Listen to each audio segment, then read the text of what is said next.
Hey, welcome to another strange but true story. Today, we travel to Iraq, a country with hot deserts, ancient cities, and one of the most feared leaders in modern history. His name? Saddam Hussein. He was the president of Iraq for 24 years, from 1979 to 2003.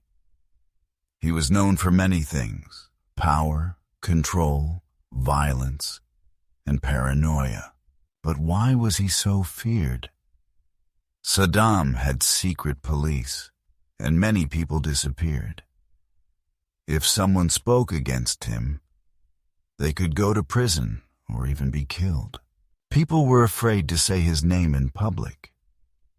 He ruled with fear and force.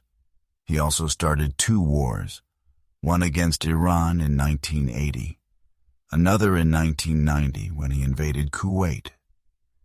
Invaded means someone or a group goes into a place without permission, often with weapons, to take control. These wars killed hundreds of thousands of people.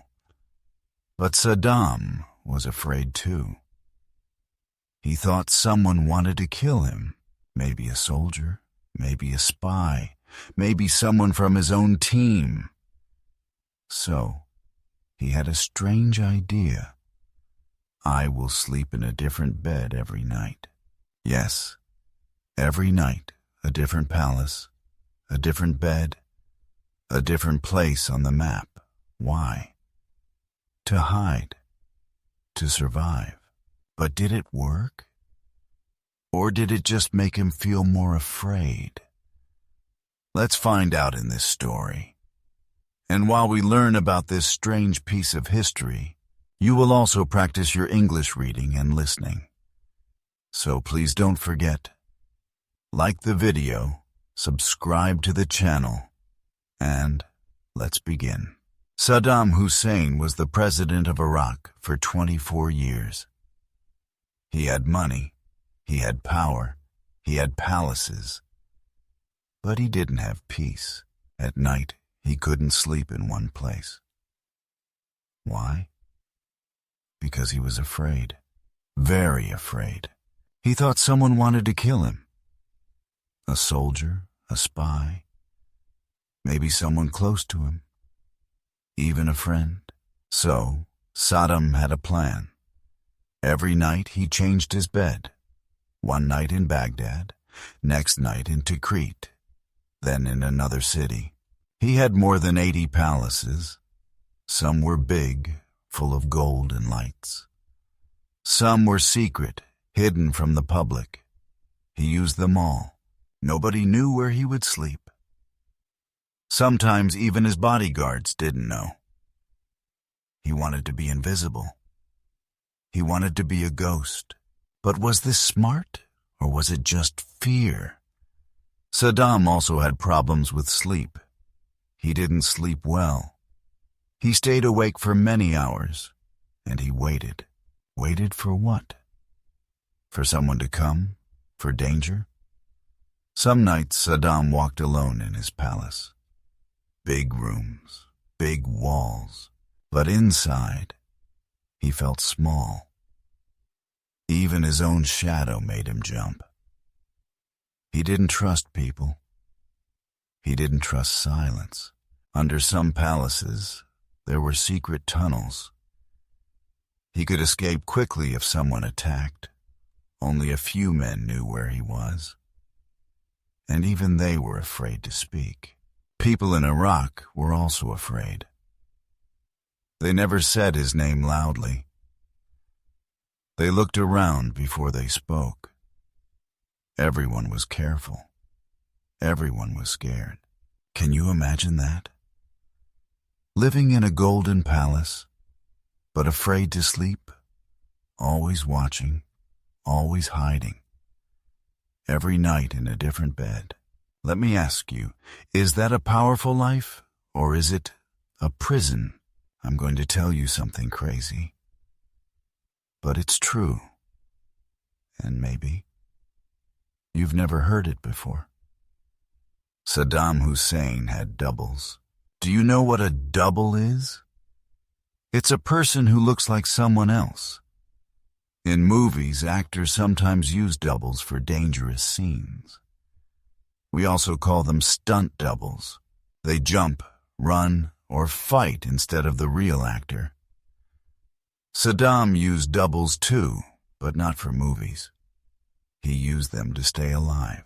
Same mustache, same face, same walk. It was like seeing Saddam's shadow. But it wasn't him. It was a copy, a human copy. So he made a plan. If I'm not the only Saddam, then no one knows who to shoot. Smart? Maybe. Strange? Yes. And guess what? It worked. Sometimes one Saddam was in Baghdad. Another Saddam was smiling in Tikrit. Another Saddam was waving from a car in Mosul. They wore the same clothes. They had the same bodyguards. But the real Saddam? Nobody knew. Even his closest men didn't always know. Some were afraid to ask. Some just followed orders. Everyone was careful. Everyone was confused. Imagine this. You're watching TV. You see Saddam speaking. But is it really him? Or is it one of the doubles? Here's a secret. Some of those doubles gave speeches. Some stood in front of cameras, and some didn't even talk. They just stood and looked serious. They practiced for hours to look like Saddam. He created confusion. He wanted people to be scared, but also unsure. Was he here? Was he there? Or was he watching you from somewhere else? Too many faces. Too many masks. Too much fear. Saddam Hussein didn't live in just one house. He had more than 80 palaces in Iraq. Yes, more than 80. Some were in big cities. Some were in the desert. Some were near rivers. They were large, beautiful, and full of gold. From the outside, they looked like castles. Tall gates, big fountains, shiny walls. But inside, they were often empty. No music, no people. Just silence. These palaces were not for parties. They were for protection. Under many of them, there were secret tunnels. If something went wrong, Saddam could escape. He could go underground and disappear. Fast, quiet, safe. Some tunnels connected one palace to another. He could leave from one city and appear in a new one without anyone seeing him. Inside the palaces, everything was controlled. Walls were strong, windows were dark, doors were locked. Some rooms had only one way in and no way out. Guards stood everywhere. But still, Saddam didn't feel safe. And here's something strange. Even when he wasn't inside, the lights in the palaces were always on. At night, people looked at the windows and thought, he is there. But he wasn't. Saddam used light as a trick. He wanted people to wonder, is he here? Is he watching us? But while people feared him, he was hiding from fear. Inside those golden palaces, he ate alone. He walked alone. He lived in silence. Big rooms, long halls, but no joy, no rest, no sleep. And in 2003, everything changed. A new war began. The United States and other countries sent soldiers to Iraq. Their mission was clear: find Saddam Hussein. Bombs fell. Tanks moved through cities. People ran. And Saddam? he disappeared. His army was finished. His generals were gone. His palaces were no longer safe. And his doubles. They couldn't help him now. For many weeks, nobody knew where he was.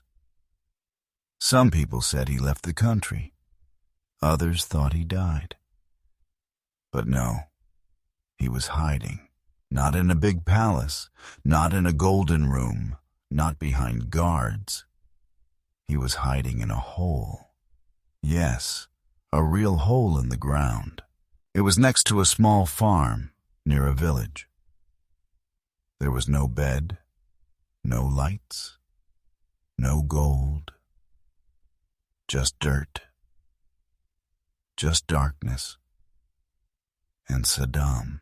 He stayed there for many days, alone, hungry, cold. He had a small box with food, a bottle of water, and a gun. But when the soldiers came, he didn't use it. Let's stop for a second. Can you imagine that? A man who once had 80 palaces, now hiding in a hole. The man who changed beds every night, now slept in the dirt. The moment came. American soldiers opened the ground. They looked inside. They turned on a flashlight. And there he was. Not the Saddam from TV. Not the powerful man in a black suit. This Saddam looked tired. His hair was long. His face was dirty. His eyes were afraid. He said nothing. He didn't run. He just stared. They pulled him out. Slowly, carefully. The most wanted man in the world was finally found. Not in a castle. Not in a tunnel. They took him to court. He was judged for his crimes. And later, he was gone. Forever. He tried to run from danger. He built tunnels. He used doubles. He slept in different beds. He turned off the truth. But in the end, he couldn't run from fear. So, what do you think? Does fear make you strong, or does it slowly destroy you? Thank you for listening to this story. I hope you enjoyed it and learned something new. And come back for more strange history. Let's meet here again for the next story. Take care and see you soon.